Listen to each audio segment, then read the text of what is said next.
दो बैलों की कहानी। मनुष्य ना तो पशुओं को समझ पाए हैं और ना उनका आभार मानते हैं। वे गधे के भोलेपन का आदर नहीं करते और बैलों को तो अपने काम आने वाला साधारण प्राणी समझते हैं। परंतु झूरी उनसे अलग था। उसे अपने बैलों हीरा और मोती से बहुत प्रेम था। हीरा और मोती में अच्छी मित्रता थी। दोनों एक दूसरे की मन की बात समझ जाते थे। आज मैं हल्का बोझ उठाऊंगा। नहीं, मैं उठाऊंगा। उफ, ये झूरी तो जानवरों को ज्यादा ही लाड़ करता है।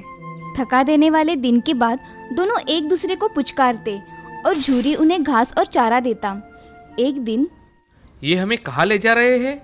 हमारे नए मालिक के घर। लगता है हमें बेच दिया है। बैलों को नहीं पता था कि झूरी ने उन्हें अपने साले गया को कुछ दिनों के लिए दे दिया है। वो बहुत परेशान थे। पर क्यों मालिक? हमने आपकी कितनी सेवा की है। आपके लिए हम तो प्राण भी देने के लिए तैयार है। हीरा और मोती जाना नहीं चाहते थे। झूरी ने दोनों को कभी मारा नहीं था। मारे जाने पर वे अड़ गए। चलो आगे बढ़ो। अंततः घर पहुंचने में पूरा दिन लग गया। हीरा और मोती को छोटी सी गौशाला में बांधा और खाने के लिए सूखी घास दी गई।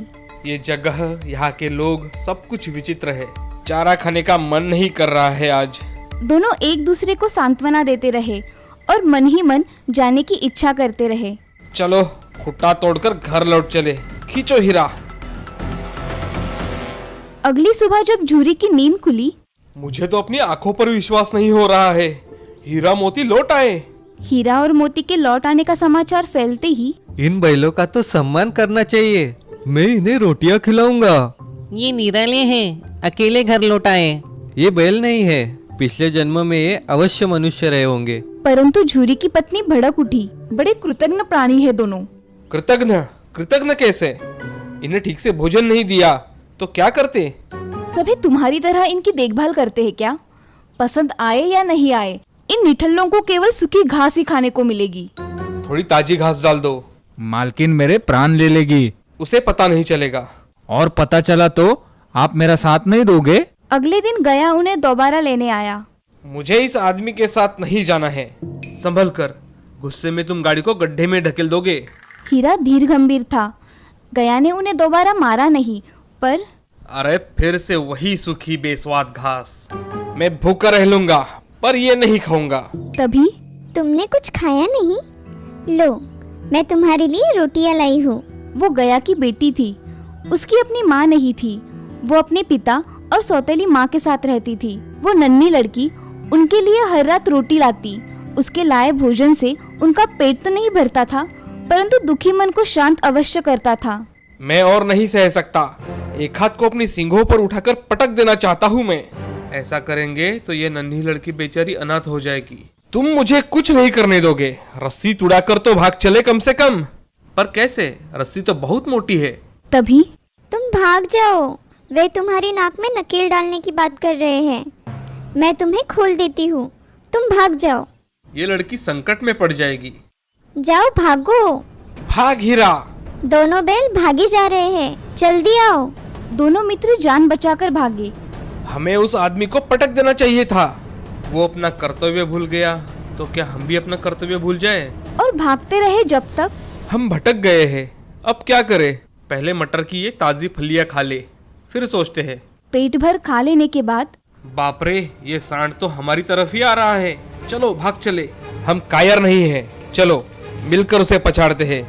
मैं सामने से आक्रमण करता हूँ, तुम पीछे से वार करो। हमने इसे पछाड़ दिया है। चलो इसे मार डालते हैं। नहीं हीरा, घायल शत्रु पर वार नहीं करते। ठीक है, मैं थोड़ी फलियां और खा लेता हूँ। ये क्या? वो लोग हीरा को पकड़ने आ रहे हैं। मोती अपने मित्र के पास पहुंचा और जल्द ही दोनों को पकड़कर बांध दिया गया। जल्द ही उन्होंने स्वयं को अंधेरी सी गौशाला में पाया। वह कई दुबले और डरे हुए जानवर थे। बड़ी उदास जगह है।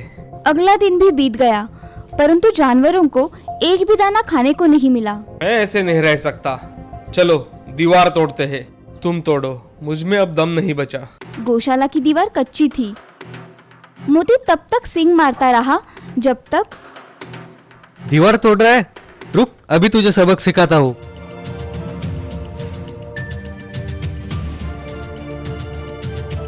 क्या फायदा हुआ, मार भी पड़ी और बांध दिए भी गए। हमारी मृत्यु निश्चित है। दीवार टूट जाती तो कुछ की जान बच पाती। सच कहते हो, मैं प्रयास करता हूँ। 2 घंटे बाद जानवरों को भागने लायक दीवार टूट गई। भाग मोती, भागने का अच्छा अवसर है। क्या तुम मुझे इतना स्वार्थी समझते हो? इतना समय साथ बिताने के बाद मैं तुम्हें छोड़कर कैसे जा सकता हूँ? हीरा के कारनामों का परिणाम अच्छा नहीं था। 1 सप्ताह बाद हमें मारा भी और भूखा भी रखा। मुझसे उठा भी नहीं जा रहा है। 1 सप्ताह से हम केवल पानी ही पी रहे हैं। तभी जानवरों की नीलामी हो रही थी। दोनों बैल बेचे जाने वाले थे। ये रहा बैलों का जोड़ा। दोनों बैल जान चुके थे कि वो आदमी उन्हें क्यों खरीद रहा है। ये तो हड्डी का ढांचा रह गया है। चलेगा, मुझे यही तो चाहिए। नीलामी हो गई। दोनों डरे हुए जानवरों को वो ले चला। हमें मार दिया जाएगा। ईश्वर हमारी रक्षा क्यों नहीं करते? एक बार वो नन्ही लड़की के रूप में आए थे। क्या अब वो नहीं आएंगे? कई घंटों तक वे चलते रहे। तभी ये सड़क जानी पहचानी लगती है। हाँ हीरा, हमें इसी रास्ते से लाया था। हम अपने घर के पास पहुंच रहे हैं। दोनों ने सिर झटकाकर रस्सी तोड़ दी और फिर बछड़ों की तरह भाग गए। ये प्रभु की कृपा है। भागो, अपनी गौशाला में चलते हैं। अरे रुक। झूरी घर के द्वार पर धूप सेक रहा था। हीरा, मोती, आ गए तुम?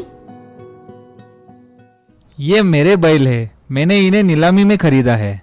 जब मैं इन्हें बेचूंगा तब ये तुम्हारे होंगे। मैंने इन्हें बेचा ही नहीं है। मैं पुलिस को बुलाऊंगा, रस्सी मुझे दो। मोती ने भड़ककर उस पर वार किया। तुम बहुत पछताओगे। बचाओ, मैं पुलिस को बुलाऊंगा, चोर डकैतों। जाओ जाओ। हारकर वो आदमी चला गया। तब मोती हीरा के पास गया। वो चला गया, दोबारा लौटकर आया तो? मनुष्य के लिए हमारे जीवन का कोई मूल्य नहीं है, क्योंकि हम भोले और सीधे साधे प्राणी हैं ना। दोनों बैल झूरी के पास सुरक्षित थे। वो उन पर प्यार लुटाने लगा। आओ मेरे हीरा, मेरे मोती। और उसने नांदों में खली भूसा भर दिया। हीरा, मोती, आ गए तुम?